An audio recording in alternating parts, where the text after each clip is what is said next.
인간은 끊임없이 유토피아를 꿈꾸고 있습니다. 종교를 통해서, 예술을 통해서, 돈을 통해서, 그리고 때로는 마약을 통해서, 담배와 술, 카페인과 같은 기호품을 통해서, 혹은 쇼핑과 게임을 통해서 그곳으로 가기 위한 수단으로 삼기도 합니다. 알코올, 커피, 니코틴과 같은 합법적인 약물은 스트레스를 풀거나 불쾌한 감정을 없애고 기분이 좋아지게 하기 위해서고, 쇼핑, 게임, 스포츠, 수다 떨기, 인터넷 등도 이러한 기분 전환의 방법 중 하나라 할 수 있습니다.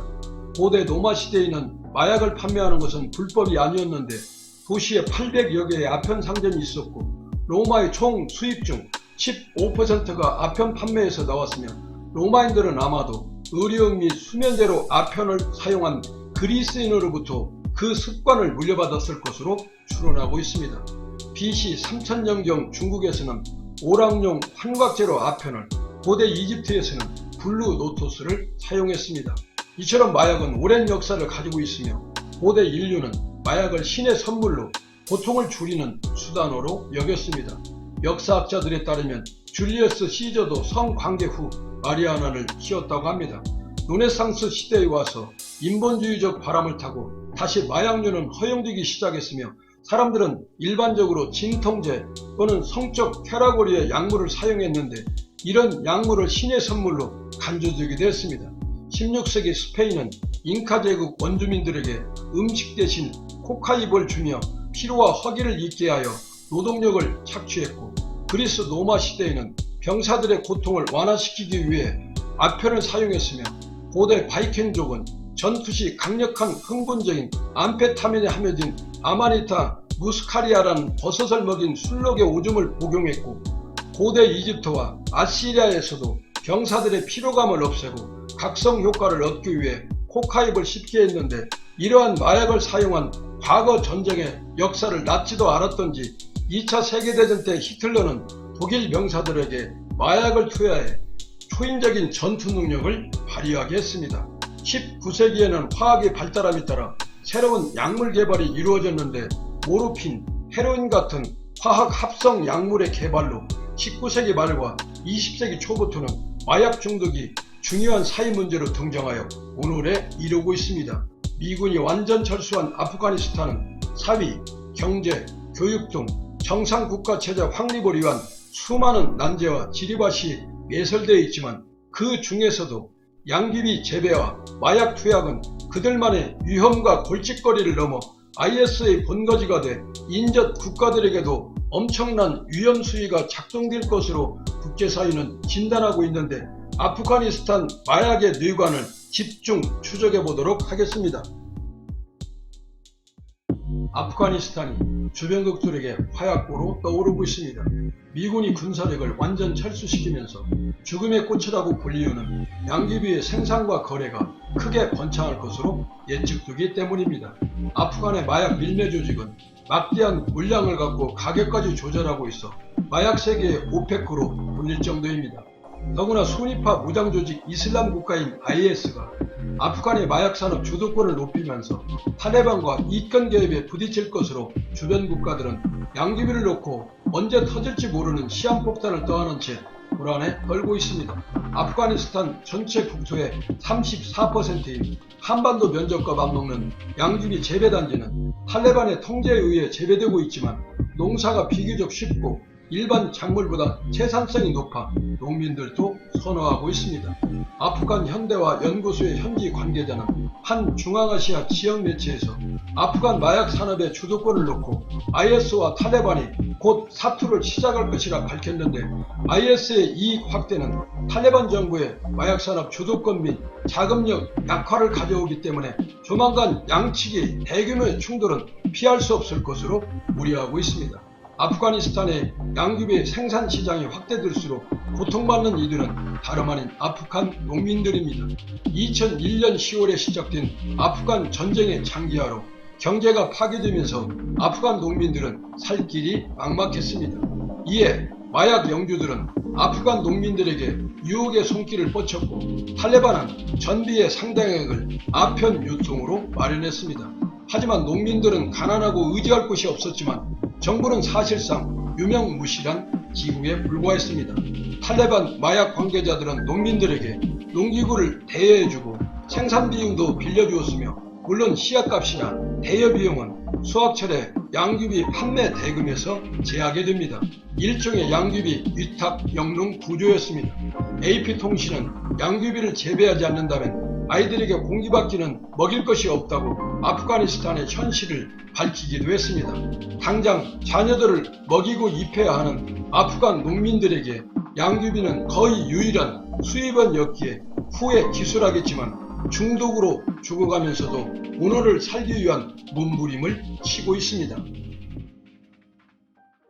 미국 정부기관인 아프간 재건 특별감사관실은 의회에 아프간 재건 특별 보고서를 제출했는데 탈레반의 나라, 양귀비의 나라인 아프간의 현실을 여과없이 보여주었습니다. 아프간은 불법 마약 재배 및 생산의 글로벌 기지가 되고 있다면서 미국은 2002년 이후 아프간의 마약 근절을 위해 지금껏 100억 달러 이상을 투입했지만 오히려 마약 재배 면적은 매년 증가하고 있는 것으로 파악되고 있습니다. 농업 기술 발달에 힘입어 아프간 남서부 건조지대로 양귀비 생산지가 확대된 데다 감치 소홀로 재배 금지 지역에서 불법 재배가 이뤄진 것이 주요 원인으로 분석되고 있습니다. 아프간 재건 특별 감사관실의 소프크 실장은 마약의 부패 유발, 범죄 네트워크 유지, 탈레반 등 반군 세력에 대한 재정 지원 등의 기능을 하고 있다면서 마약 거래는 아프간 금융 부분을 멍들게 할 뿐 아니라 국가 정당성까지 흔들고 있다고 우려를 표명했습니다. 아프가니스탄의 아표는 전 세계로 수출되고 있기 때문에 마약과의 사투를 벌이고 있는 세계 각국도 초비상이 걸릴 상태입니다. 아프간에서 생산된 아표는 주로 중앙아시아와 터키를 거쳐 유럽으로 유입되는데 마약 조직을 통해 아프리카를 경유해 미국으로도 밀수되고 있는 실정입니다. 아프가니스탄 현지의 상황은 더 심각한데 양귀비 최대 생산지답게 마약 중독자가 넘쳐나고 있는데 유엔 마약 범죄국의 보고서에 따르면 아프간에는 마약 중독자가 150만에서 200만 명 정도로 추산되고 있고 심지어 2살짜리 어린이가 어머니로부터 중독된 경우도 있다고 합니다. 존 쇼프 시갈 특별감사관은 아프간 경제는 마약에 중독된 상태라면서 전체 국내 총생산의 15% 정도를 아편에 의존하고 있다고 밝혔습니다. 국제통화기금에 따르면 아프간의 GDP는 2017년 기준 200억 달러이며 세계 최빈국 수준으로 하루 2,000원 정도로 연명해 가고 있는 중입니다.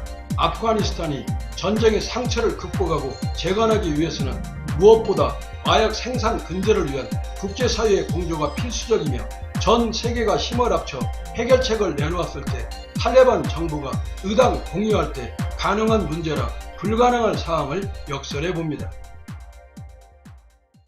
아프가니스탄을 장악한 탈레반을 인정하고 경제협력을 강조하는 등 적극적인 유화 정책을 펴고 있는 중국의 아프간 마약은 생각하고 싶지 않는 골칫거리가 되겠습니다. 전 세계 양귀비 재배의 80에서 87%가 아프간에 몰려있기 때문입니다. 아펜과 헤로인 등 마약의 원료가 되고 있는 양귀비는 마약 제조로 이어지고 이 마약은 인접국가인 중국 등으로 밀거래가 이루어지게 됩니다. 아프간 마약이 미군 철수와 탈레반 등장으로 완전히 고삐 풀린 망아지가 될 가능성이 높아지고 있습니다. 마약이라면 치를 떠는 중국의 입장에서는 심각한 상황으로 대두될 수밖에 없습니다.